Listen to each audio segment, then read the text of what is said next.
The palace of Queen Lyra stood high and proud, nestled among the towering mountains of Zithera. It was a place of beauty, wealth, and power, but for Princess Lyra it felt like a prison. She was the only child of the queen, the heir to the throne, and yet she was not free. Her world was controlled by customs and traditions, by old laws that no one dared question. These laws demanded that she marry a powerful suitor, someone who could secure alliances and ensure the future of their kingdom. But Lyra did not want that. She didn't want to marry for politics. She didn't want a loveless union. She longed for something more, something that didn't exist in her world. She wanted love. True love. It wasn't that Lyra wasn't desirable. She was beautiful, even by the standards of her people. Her long silver hair shimmered like the moonlight, and her violet eyes held a depth that could make anyone lose themselves in them. But beauty alone wasn't enough to win the heart of her people's suitors. They wanted power. They wanted influence. They wanted status. And Lyra, with her kindness and emotional vulnerability, had none of those things. She was seen as too weak, too fragile, to rule beside anyone who could truly strengthen the Zitheran Empire. Time and time again, suitors had come to court her, but each one had left her feeling more alone than the last. They did not see her. They only saw what she could offer. They didn't care for her dreams, her heart, or her desires. It was always about what was best for the empire. The third suitor in the past year was no different. His name was Threx, a powerful leader from one of the largest colonies of Zythera. His proposal was grand, filled with promises of wealth and military strength. His words were smooth, but they didn't reach her heart. He didn't care for her thoughts or emotions. He only wanted to marry her because of her bloodline, her status, and the strategic importance of their union. At the grand dinner in the palace hall, with the royal family and the court in attendance, Threx knelt before her. His deep voice echoed through the hall as he declared, "Princess Lyra, I offer you everything you could ever wish for. Together we will rule as the strongest pair in the galaxy." Lyra looked into his eyes, trying to find something, anything, that could make... Her heart beat faster, but there was nothing. She felt trapped. I cannot marry you," she whispered, her voice barely audible to anyone except him. The room went silent. All eyes were on her. The queen, her mother, sat at the head of the table, a disappointed expression on her face. Threx, his face full of disbelief, stood up slowly. "You refuse?" he asked, his voice filled with surprise and anger. "You would turn down such an offer?" "I cannot marry someone who does not understand me," Lyra replied softly. "I cannot marry someone I do not love." A gasp went through the crowd. The queen's face tightened with anger, but she said nothing. This had happened before. Lyra had turned down suitors, but this time it was different. There were whispers throughout the court, murmurs of doubt. Lyra's refusal to marry a powerful and influential man had been a mistake in their eyes. It was a mistake that would hurt the empire. After the dinner, Lyra was summoned to her mother's private chambers. Queen Soraya, tall and regal with a commanding presence, sat behind a desk filled with documents. She didn't look up as Lyra entered the room, and the silence between them grew heavy. "You disappoint me, Lyra," the queen finally said, her voice cold. "You have rejected another suitor. What do you think you are doing? You are the heir to the throne. You cannot play with your feelings like this." Lyra lowered her head, not meeting her mother's gaze. "I don't want to marry for power. I want something real, something I can believe in." Queen Soraya stood up, her eyes piercing. "You are a princess. You have a duty to the empire. You must marry someone who can help our people. This isn't about your feelings, Lyra. This is about survival." Lyra felt a knot form in her chest. "I know my duty. But what about my heart?" Her mother's expression hardened. Your heart. You have no time for love, Lyra. Love is a luxury. You must think of the Empire. You must think of your people. Lyra turned away, feeling the weight of her mother's words. She had spent her entire life preparing to rule, but none of it had felt right. She felt like a puppet in a game that wasn't her own. The more she tried to follow the rules, the more she felt suffocated. Later that night, after her mother's harsh words echoed in her mind, Lyra stood alone on the balcony of the palace, staring at the distant stars. The cool wind ruffled her silver hair, and the quiet of the night was a welcome relief. She longed for something different, something that would allow her to feel free, to make her own choices. As she gazed out at the stars, an idea began to form in her mind. Earth, the humans. She had heard of them through secret channels in the palace. They were a young species, unburdened by centuries of tradition, their love free to be chosen. They were a people of choices, of emotions, of freedom. She had read about them in old texts, and something about them intrigued her. I wonder if they understand what it means to love without chains, Lyra whispered to herself, a faint spark of hope igniting within her. She didn't know how she would get there, but she knew she had to find out.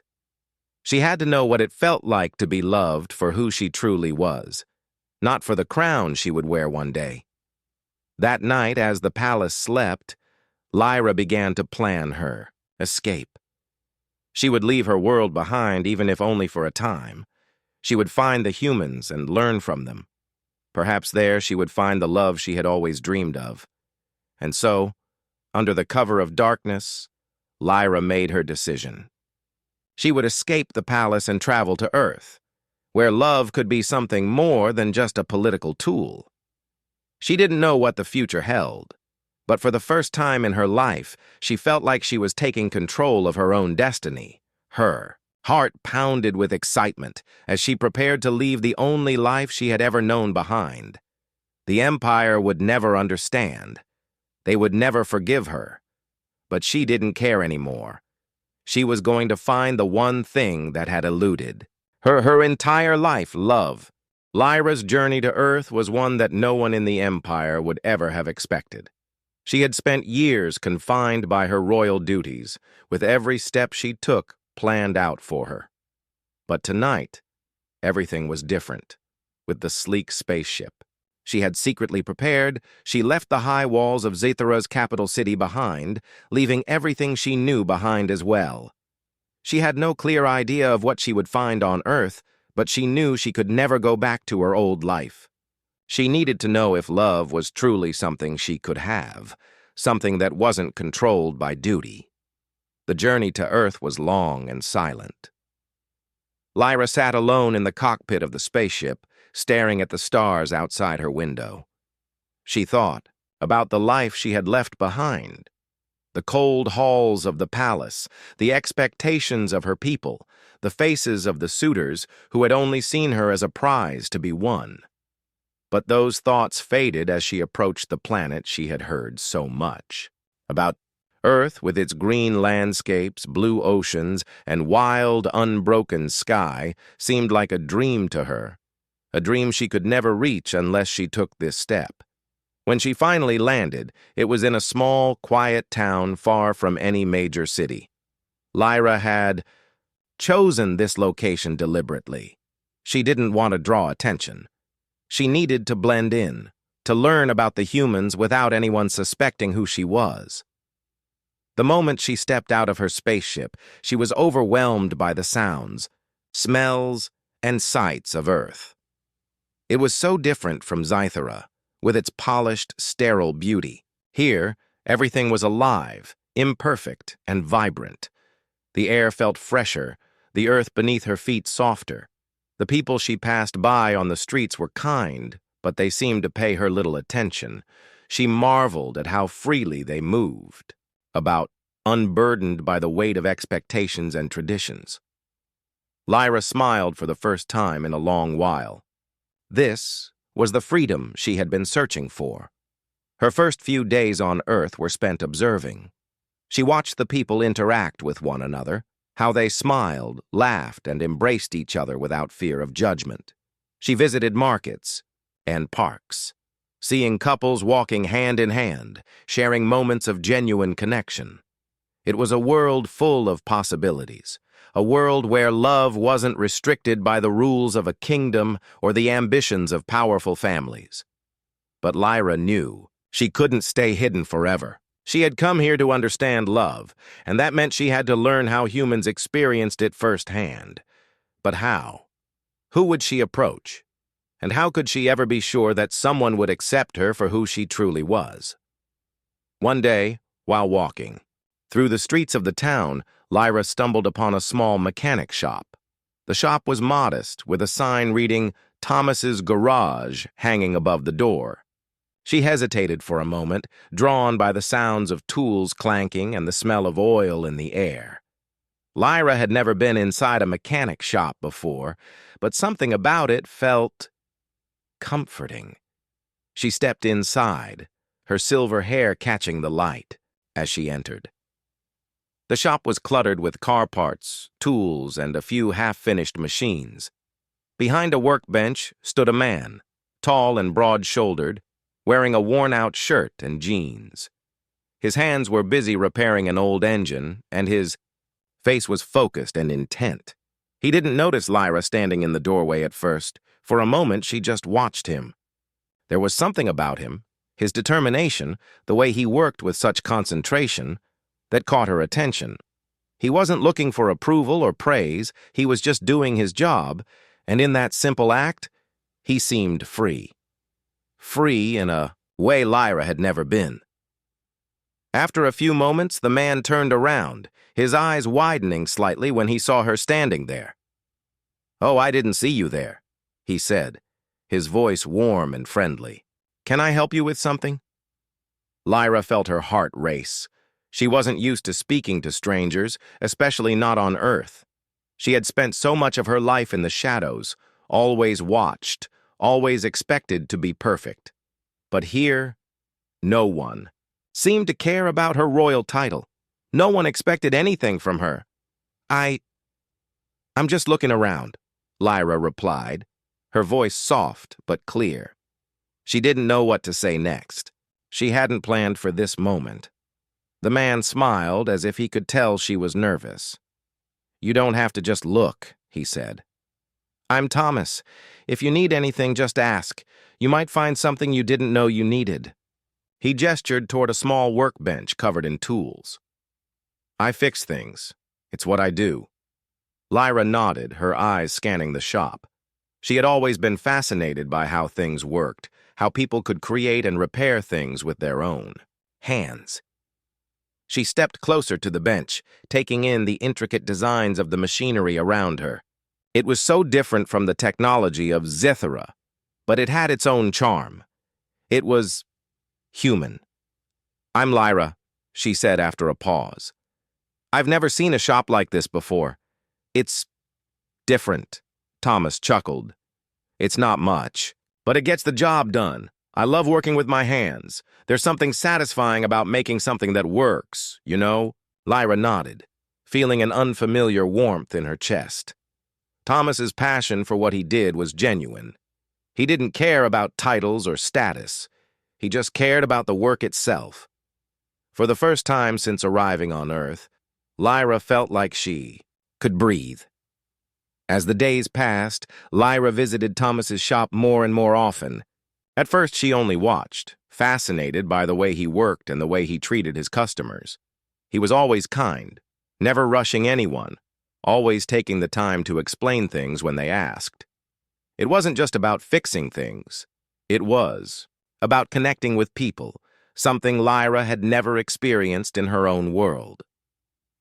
Over time, Thomas began to notice her more. He would smile at her when she entered, and they would exchange small talk. He told her about his life, how he had grown up in the town, how he had learned everything he knew about mechanics from his father, who had passed away years ago. Lyra, in turn, shared her own story, though she kept the details of her true identity hidden. She told him about her life as an outsider, how she had always felt like she didn't fit in, how the weight of duty had kept her from living her own life.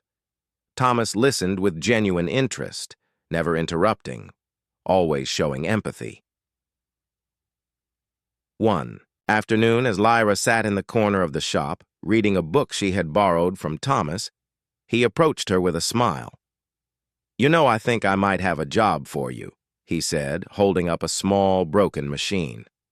"It's a bit of a challenge, but I think you can fix it." Lyra raised an eyebrow. "Me? Fix something?" Thomas grinned.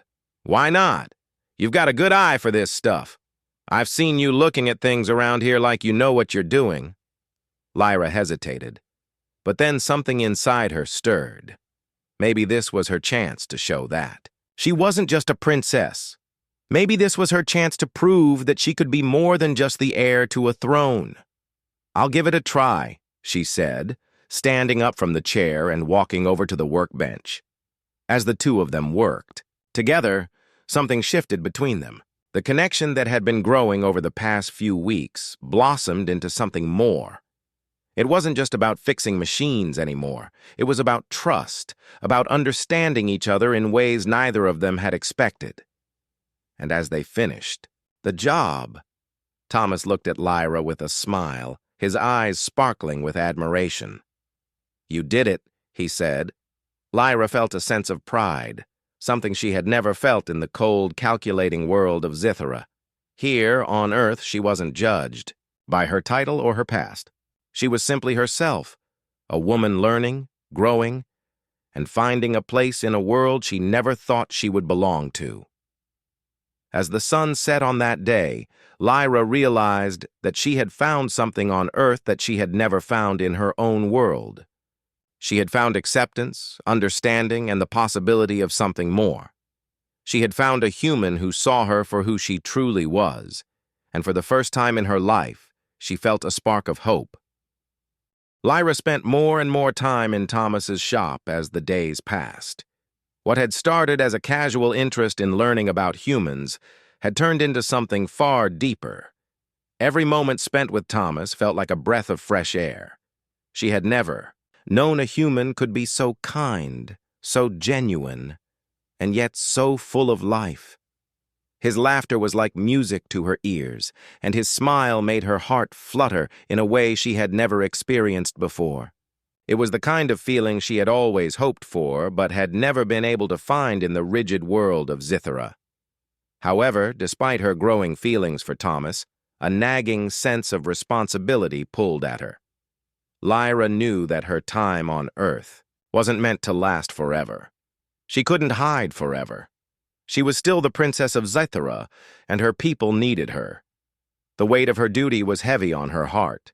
Even though she was on Earth searching for love and freedom, she couldn't escape the fact that she had a kingdom to rule and an empire that depended on her. Every time Lyra looked at Thomas, a part of her felt torn. She didn't want to leave him. She didn't want to return to the cold, distant world that had rejected her. But there was no denying her birthright, no ignoring the pull of duty that ran deep within her. It was on a quiet evening, as the sun was setting over the small town, that Lyra made a decision. She knew it was time to return to Zithera. She had to face her mother, the queen, and the council of elders who had ruled her life for so long. She could no longer hide away, pretending she was someone else. The future of her people was at stake, and no matter how much she had come to care for Thomas, her duty was clear. But before she could act on her decision, something unexpected happened. Thomas walked into the shop that evening, holding a small package wrapped in brown paper. His eyes were full of excitement as he walked over to Lyra. "I have something for you," he said, holding out the package. Lyra raised an eyebrow, a smile tugging at the corner of her lips. "What is it?" she asked, taking the package from his hands. "Open it and see," he said with a grin. Lyra carefully unwrapped the package, revealing a small metal bracelet inside. It was simple yet elegant, with intricate designs etched into the surface. The metal shimmered in the fading light, and Lyra couldn't help but feel a sense of warmth when she touched it. "It's beautiful," she said softly, her voice filled with emotion. "I made it," Thomas said, his eyes watching her closely. "I thought it would suit you. Something to remember me by in case you ever decide to leave." Lyra's heart skipped a beat. She hadn't expected this. The thought of leaving Thomas behind hurt more than she cared to admit. But now, holding the bracelet in her hand, the reality of her decision seemed so much harder to face. I don't know what to say," she murmured, her eyes meeting his. "You don't have to say anything," Thomas replied, stepping closer to her. "I know you've been thinking about going back. I understand. But I wanted you to know that no matter what happens, you'll always have a piece of me with you." Lyra's heart ached as she stared at him. She wanted to tell him that she felt the same way, that she couldn't imagine leaving him behind, but the words wouldn't come. The duty she had left behind on Zithera tugged at her, reminding her of the kingdom, of her people, and of the future she had once been so determined to fulfill. "Thomas," she began, her voice shaking slightly. "I don't know how to say this, but I can't stay here forever. I have a responsibility to my people. They need me." Thomas looked at her, his expression softening. "I understand," he said quietly, "but you need to follow your heart. Don't let anyone or anything keep you from what makes you happy." Lyra felt the tears threatening to fall, but she fought them back. She had never been able to speak so openly about her feelings, and now, standing in front of Thomas, she didn't know what to say. He had opened her heart in ways she hadn't thought possible, and now it seemed like the universe was asking her to choose between the life she had always known and the life she could have with him. She took a deep breath and looked at him. "I wish I could have both," she whispered. "But I can't. I can't abandon my people, Thomas. As much as I want to stay, I have to go back." Thomas was silent for a long moment. The quiet between them was thick with unspoken words, with emotions neither of them could fully express. Finally, he nodded slowly. "I know," he said softly. "I knew from the start that you had something to go back to, but that doesn't change how I feel about you." Lyra felt her heart breaking as she realized that their time together was coming to an end. She wanted to hold him, to never let him go, but she knew she couldn't. Her future was not her own to decide. "I don't want to leave you," she admitted, her voice barely above a whisper, "but I have to. It's the only thing I can do."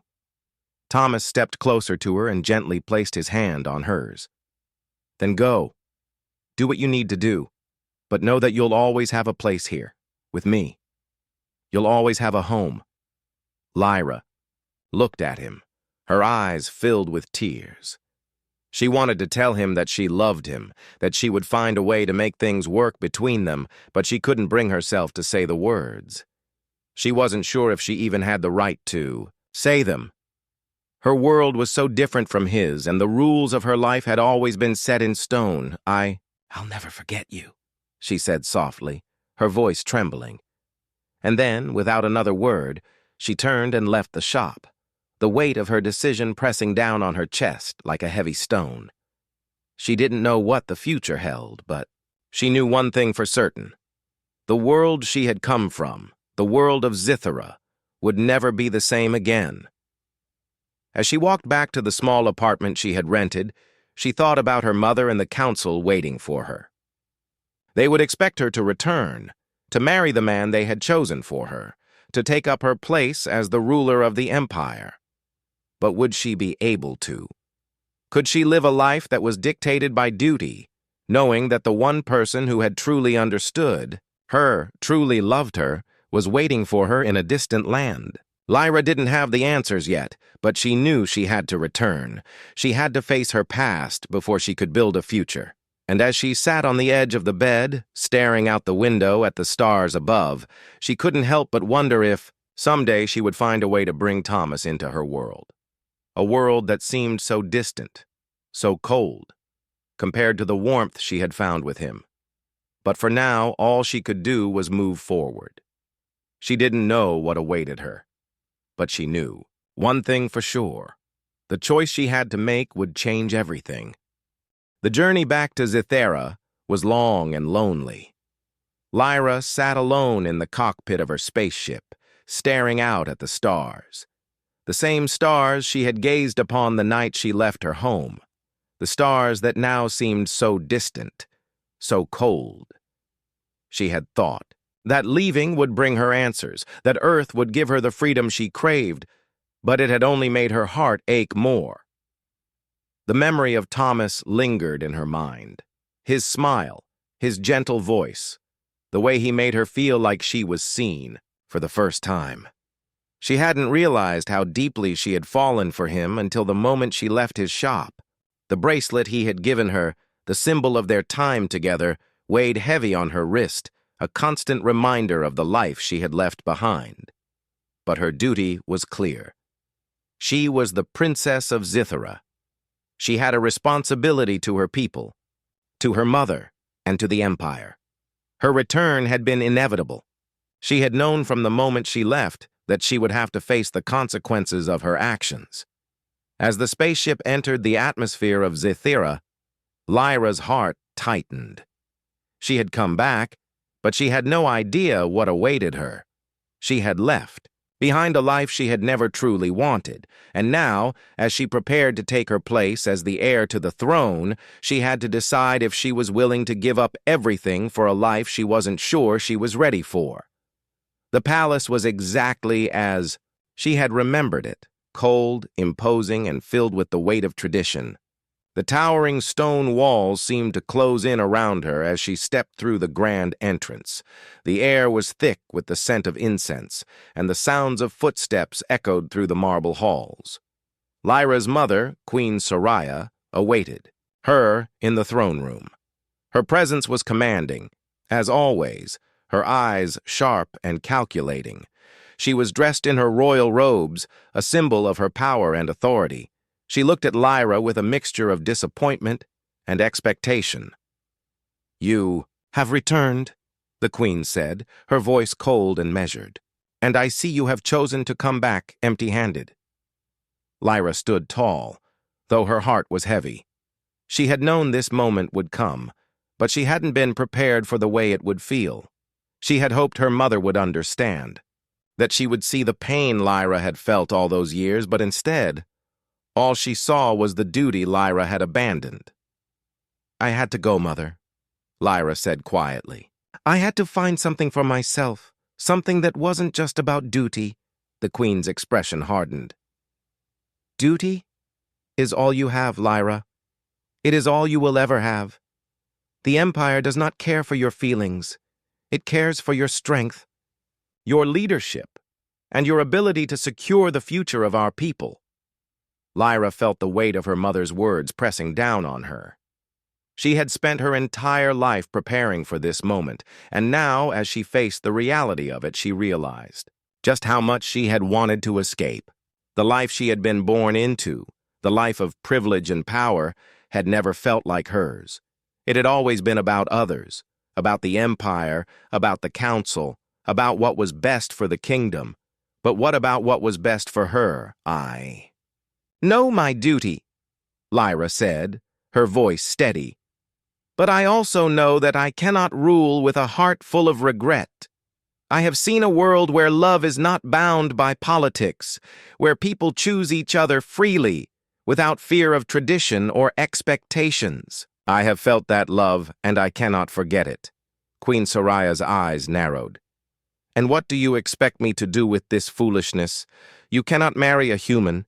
You cannot throw away your future for a fleeting feeling." Lyra's heart clenched at the harshness in her mother's voice. She had always known that her mother cared more for the Empire than for her happiness, but hearing it spoken aloud was a different matter. I am not asking for your permission, Lyra said, her voice firm. I am asking for your understanding.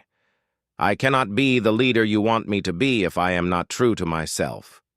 I cannot wear this crown and lead this people if my heart is not in it. The silence in the throne room was thick with tension. The council, standing at attention behind the queen, watched the exchange without a word. Lyra could feel their judgment in the air, but she no longer cared. This was her decision. It was the only one that truly mattered. I will not let you destroy everything we have worked for, Lyra, the queen said, her voice low and threatening. You are the future of this empire. You will marry a powerful suitor, and you will do your duty, whether you like it or not. Lyra felt a wave of anger wash over her. How could her mother be so blind? How could she not see that the future of the empire wasn't just about power and alliances?